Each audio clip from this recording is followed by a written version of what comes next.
The Church of Christ was found on the first census in 1906. There had been a split about mid-century, 1850-ish, from the Christian church, the disciples of Christ. And there was a split because the disciples of Christ group were trying to introduce things into the budget of the church that simply were not found in the Scriptures.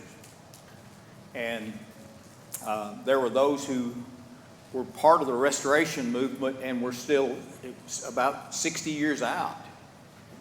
And they were like, wait a minute, we didn't restore New Testament Christianity to violate the Scriptures in terms of doing things that we simply couldn't find. That's what we were seeking to restore from. And then about 1906, like I say, is when the split actually was formally recognized, probably before then, but that's the first time they appear on the list. Churches of Christ have been in existence since about 1835, 1840, 1850. But were not always called that because it was an evolution for them. They were learning and they were changing. In the mid-60s, there was another shift. There was another division. And again, about 60 years, 60 to 70 years from the first division, there was another division that was in full swing in the mid-60s. We've talked a little about it. And the division there, again, there was a group of churches of Christ that were adding things in that simply were not found in the Scriptures, or were adding practices in that simply were not found in the Scriptures.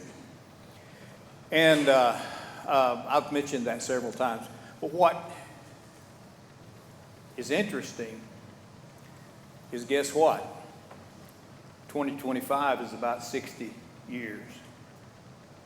So from the Restoration, every 60 or so years, there has been a major digression. And at least in both instances, more than half of the people left, and the groups that were trying to stand and fight were always the smallest groups.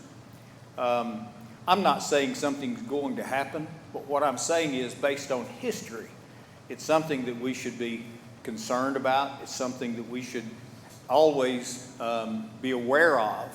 And we talked last week about the concept of, in Galatians 6, where he talks about, I'm amazed. I'm marveling that you're so quickly removed, unto what is not a different gospel necessarily. It's not another gospel, it's just a change. And it's a slight change. We talked about that last time a little bit, that it wasn't, as far as most people were concerned, it was not a major change. And yet Paul is saying that he lists three categories of being that has no right to change God's law. One of them is we, the apostles. Second is angels from heaven. And third, any man has no right to make any change to God's law. And he basically says that if he does, he should be anathema. I talked briefly last time about the consistency. We're going to come back to this, maybe not tonight, but we're going to talk about when we get into chapter 2. Because in terms of the New Testament, one of the things that's fascinating is there are several passages that talk about the agreement of the Scriptures. In Acts 15th chapter, verse 15, James stands up and says, to this the Old Testament agrees. The word there is symphony. It's the idea of sounds that are meshed together. If you've ever been a band parent of sixth graders, seventh graders, they first start band, there's not much symphonic about the first time or two. As a matter of fact, it's painful. And yet we're there and we cheer our children on, and they get better over time. But that's the concept, that the Scriptures, there's this great symphony of truth that not only doesn't contradict it agrees. And there are several passages there that we'll look at later that talk about that. The idea of anathema is the idea of placing themselves under a curse. It originally was used of something that had been dedicated to the Lord. If someone brought an animal in for a sacrifice, that animal was walking dead, right? And it was going to be sacrificed. And the idea of a curse is literally somebody that's walking dead. And it morphed over time, and metaphorically, it was used to in this instance, talk about my attitude toward that person. That they should be, the Jewish culture has an expression, you're dead to me. That's the idea of anathema here. We talked a little about the outline of the letter. If you didn't get one, we've got them. I think they're still in the back. If not, I can get you one. The body of the book has three sections of argument and one section of illustration. What we're going to talk about this evening, and I just realized I'm shining the flashlight, is this area right here. Chapter 1, 10 through, chapter 2, verse 2.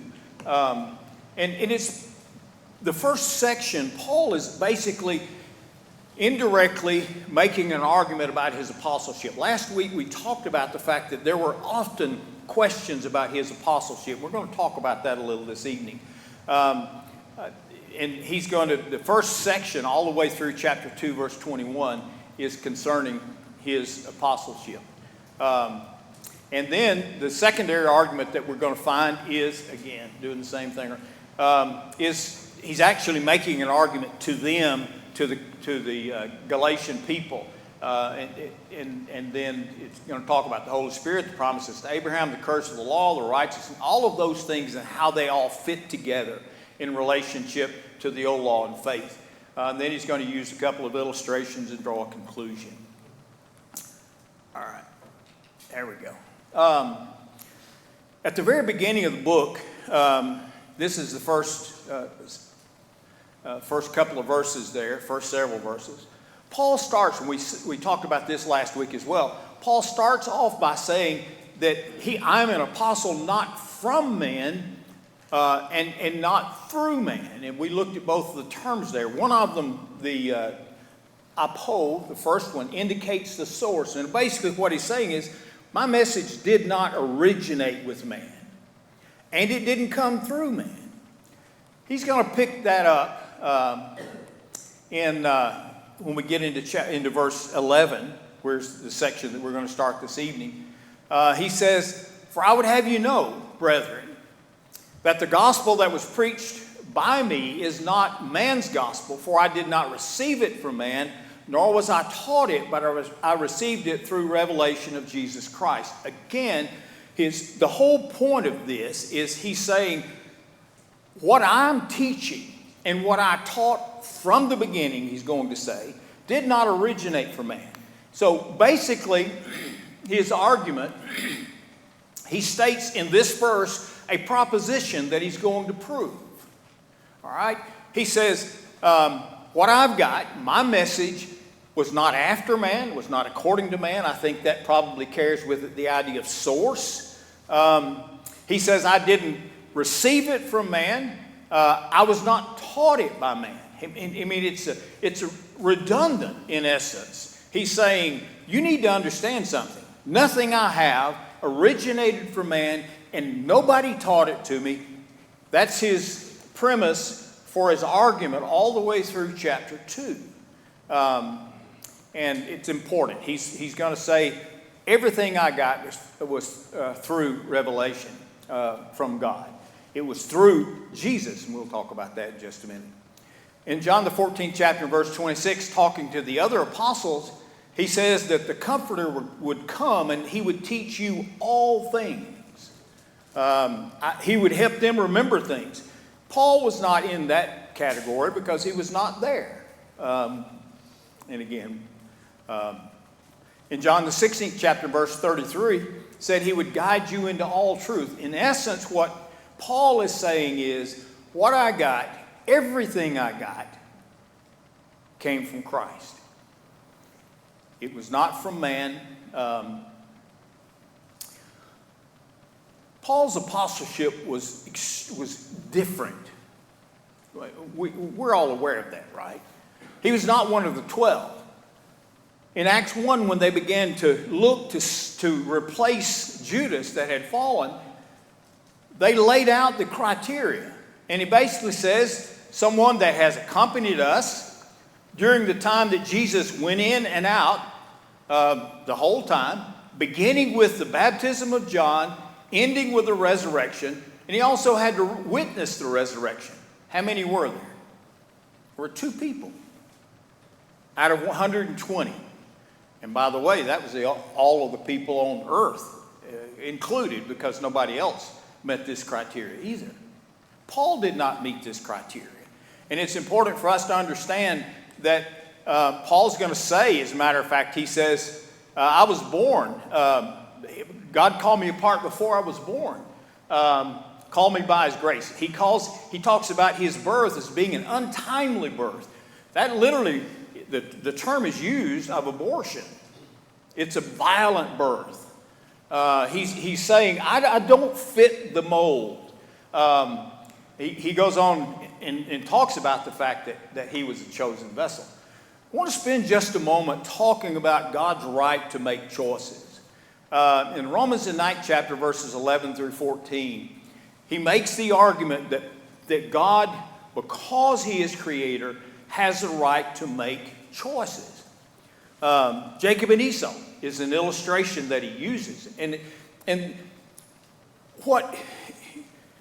there were times when choices had to be made. He chose Jacob over Esau, and he's going to say there, not because of anything either one of them had done.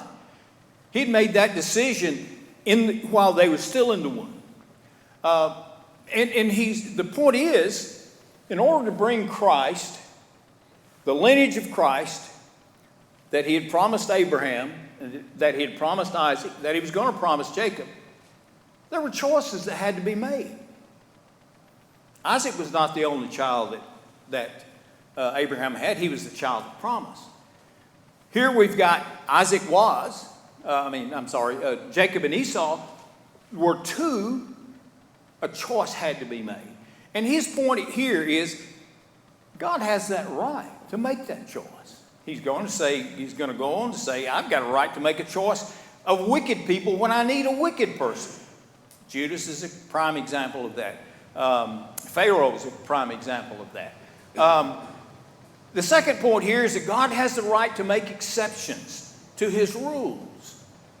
I think this is critical for us to understand. In Matthew, the 19th chapter and verse 9, we're told that, talking about marriage, that if you put away a wife and marry another, you commit adultery. There is an exception. God has that right to make exceptions. In Matthew, the 12th chapter and verse 5, just turn over there with me. I think it's probably worth looking at for just a second. If I can get over there. Jesus and his disciples were accused of violating the Sabbath.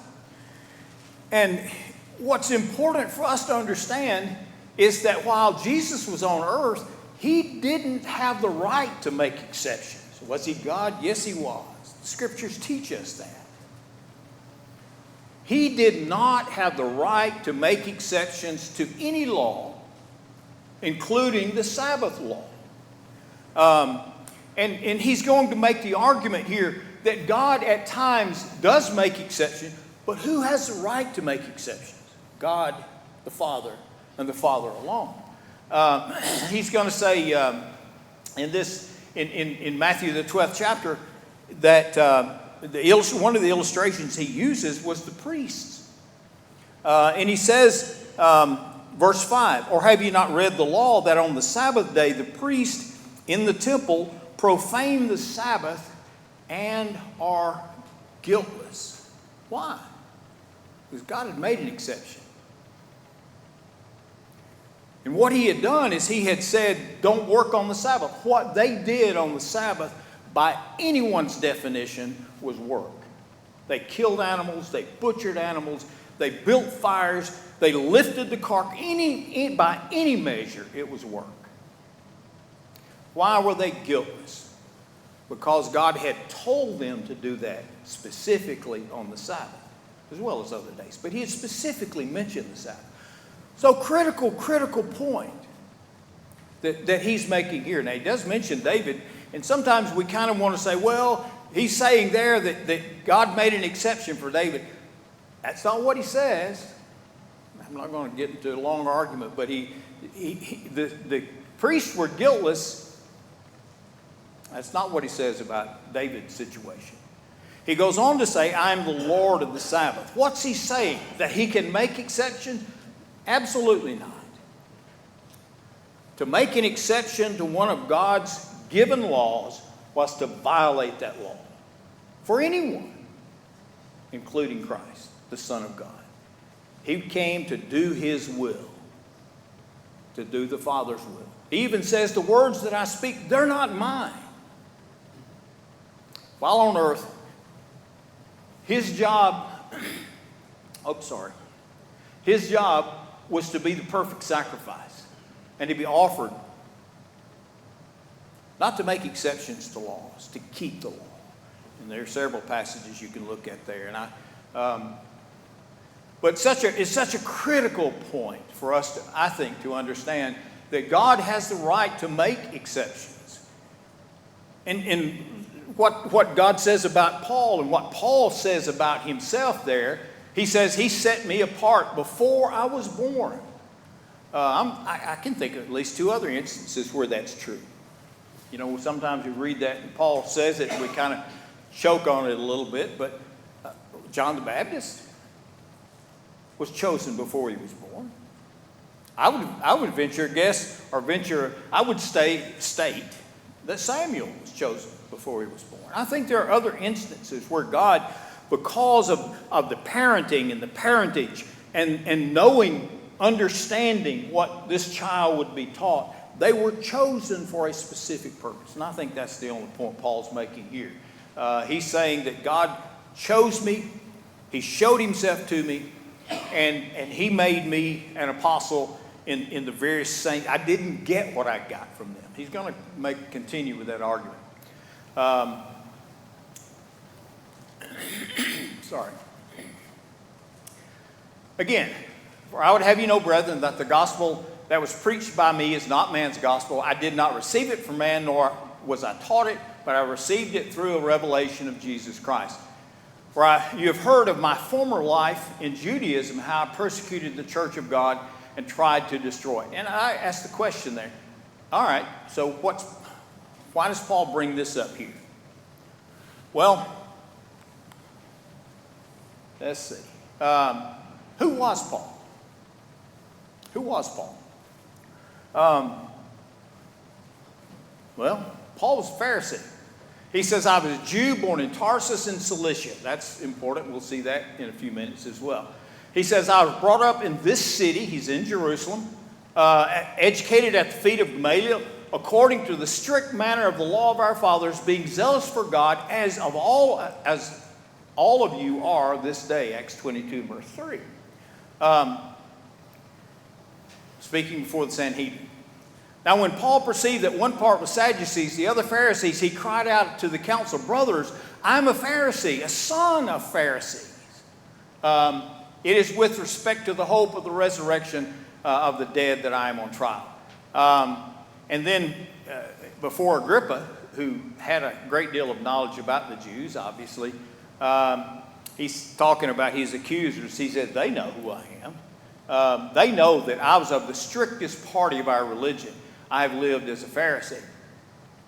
And then in Philippians, the 3rd chapter and verse 4, he says, if anyone else thinks he has reason for confidence in the flesh, I have more. Circumcised on the 8th day, of the people of Israel, of the tribe of Benjamin, a Hebrew of Hebrews, as to the law, Pharisee, a persecutor of the church, as to righteousness under the law, blameless.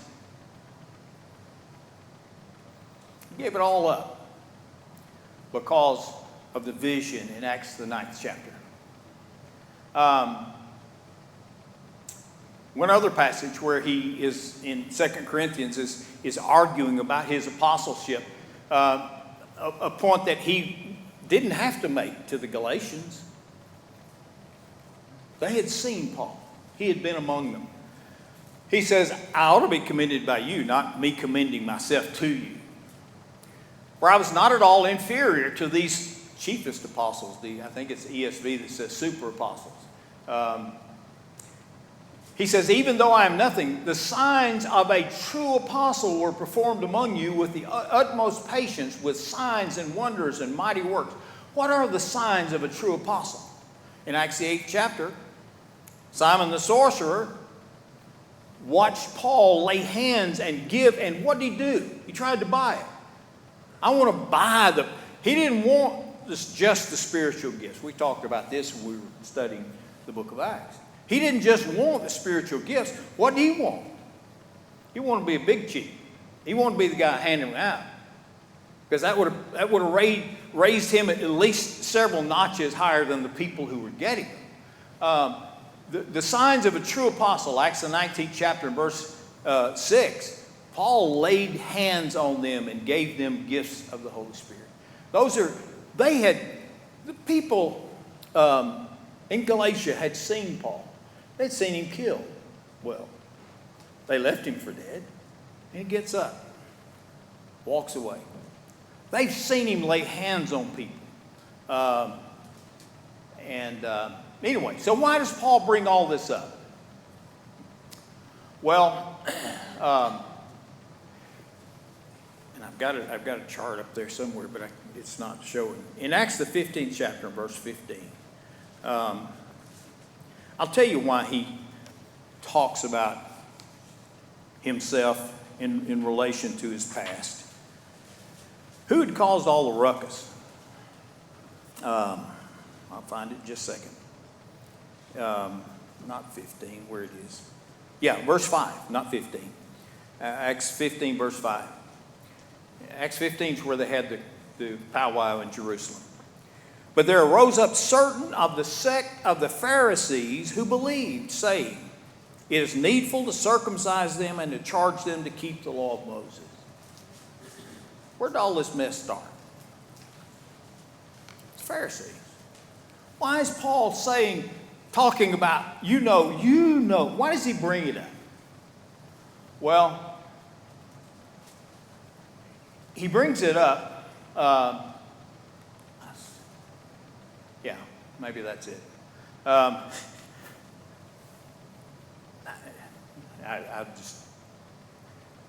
didn't know how to express it, so I just threw. He picked the Jewish Jew he could find to go to the Gentiles.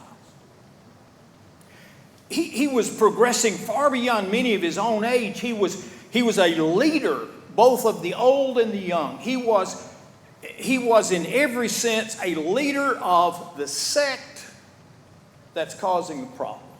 Did he understand them? The answer is yeah. He understood them. And that's his point, I think, in these verses. I understand them. He says, I've fought for it. I've persecuted for it. I've killed for it. For what? For the law and circumcision. I did things that nobody else was doing. I was the leader. Do I understand him? Yes, I understand these guys. I gave it all up. And again, that's just one leg of his argument, if you will. It's going to have multiple legs, multiple arguments as we go along. But remember, his premise, he starts out by saying, what I got didn't come from man, and it didn't. And this is kind of a side gambit to say, hey, you need to understand, I know where these guys are coming from. Matter of fact, when James and Peter came to Antioch, he's going to talk about that in chapter 2. Who was James? Well, he says earlier in chapter 2, he was somebody that was pretty important in the church. Actually calls him an apostle. I don't know how all that works, but anyway, maybe he was. I don't know. Maybe they chose another to, I don't know. But he's somebody of importance. What's Paul say? Compared to me, James a fisherman. I sat at the feet of the strictest teacher of the Pharisees. And I fought for it. And I killed people for it. And I drug people to prison for it. I think that's his point. And again, it's basically saying, hey, I get it. I understand these guys. I was one of them. All right. He goes on to say in verse 16, he says, talking about Christ, was pleased to reveal his son to me in order that I might preach him among the Gentiles. I did not immediately consult anyone. All right, so this is the second argument that he's going to make. And he's going to give the proof of that. He says, I didn't run to Jerusalem. Matter of fact, he says that. Sorry. I didn't go anywhere. Yeah, he says, I didn't consult anybody, nor did I go to Jerusalem to those who were apostles before me. But I went away into Arabia and returned again to Damascus. We know that he was converted in Damascus, and Acts 9 skips 3 years. We're going to look at a chart in just a minute that'll help you. I hope it helped me a lot to make it. But from Acts 9, where he's in Damascus and he leaves under threat of death, the next place he shows up in the very next verse is Jerusalem. But he says here, there was 3 years before I ever went to Jerusalem. I did not know anyone, didn't see a single apostle. Not only that, he didn't stay in Damascus. He says, when many days had passed, the Jews plotted to kill him, the Jews in Damascus. But his disciples took him by night and let him down through an opening in the wall, lowering him in a basket. And when he had come to, that's the very next verse. Here in the book of Galatians, he adds something that we don't see. And in Luke's defense, Luke is covering a lot of ground. It was not pertinent to what Luke was doing to talk about this. It's pertinent now because Paul is basically saying, look, you need to understand something. This didn't come from man. This came from God.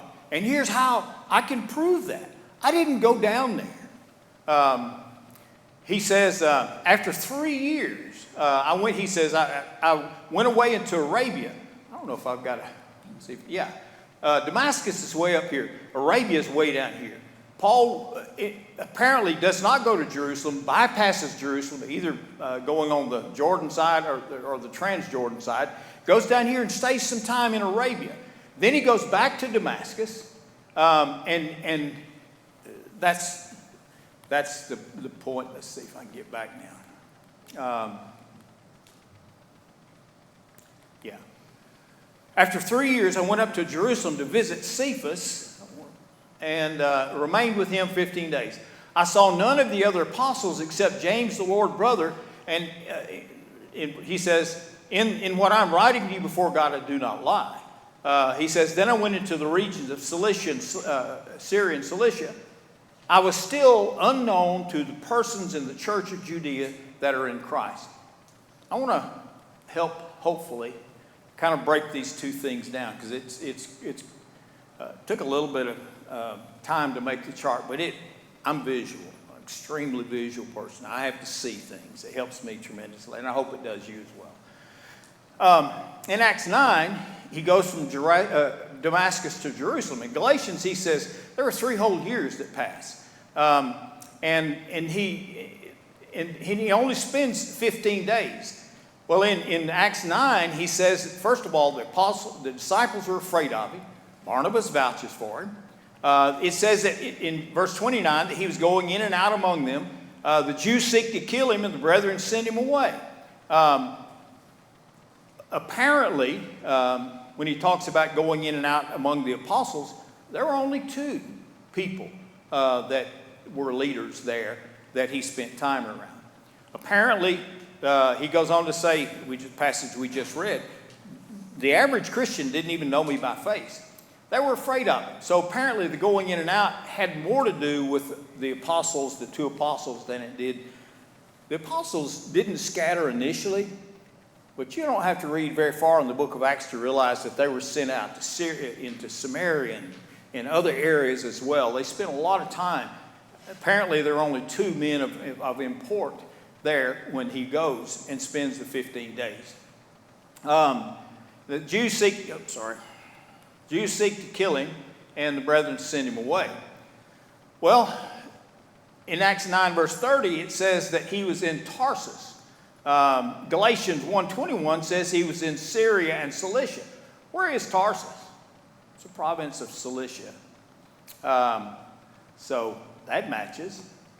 And when Barnabas goes and gets him in chapter 11, brings him to Antioch, where does he find him? Well, he found him, he goes to Tarsus first of all in that area, and he brings him back to Antioch, which was Antioch of Syria. So it all fits. It just a casual reading of it, you go, wait a minute, this doesn't add, it does add up extremely well. Maybe there are a couple of things that we have a little more difficulty explaining, but not where he was and where he was. So his whole point is, for 3 years, I didn't see anybody. And then he goes up and spends time with Peter and James. The second visit now is 14 more years, if you look at the text here. So for 17 years, he's only spent 2 weeks, and not the whole 2 weeks, because he was going in and out teaching in the synagogue. He was a busy boy. But in 17 years, he spent a total of 2 weeks with one apostle we know, and James he calls an apostle. What's his point? I didn't get what I've got from man. It came from God. Again, he's building a case, and he's going to continue to make further arguments.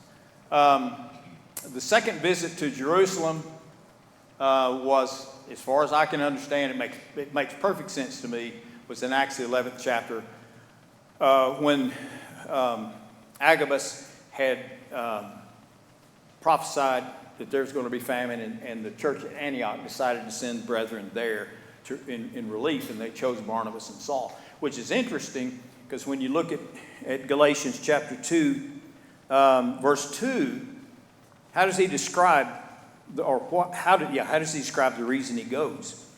Verse 1, then after the space of 14 years, I went up again to Jerusalem with Barnabas, taking Titus also with me, and I went up by revelation. Again, fits the idea that Agabus had prophesied, they were chosen to go.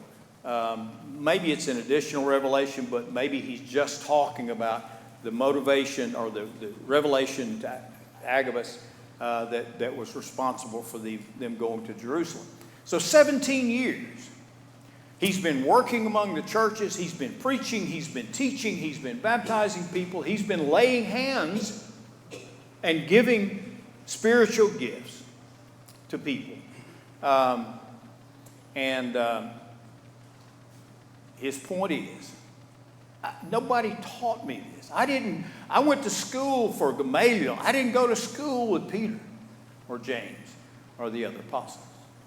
If there was no contact with them outside of the 2-week period for a 17-year period. So again, that's it's evidence of what of the point he's trying to make.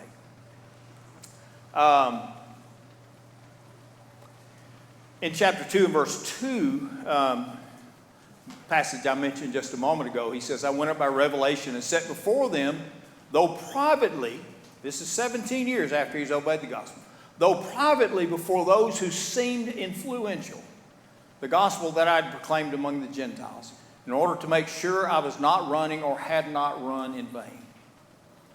What's he doing here? I said earlier, the gospel, it's this great symphony of truth.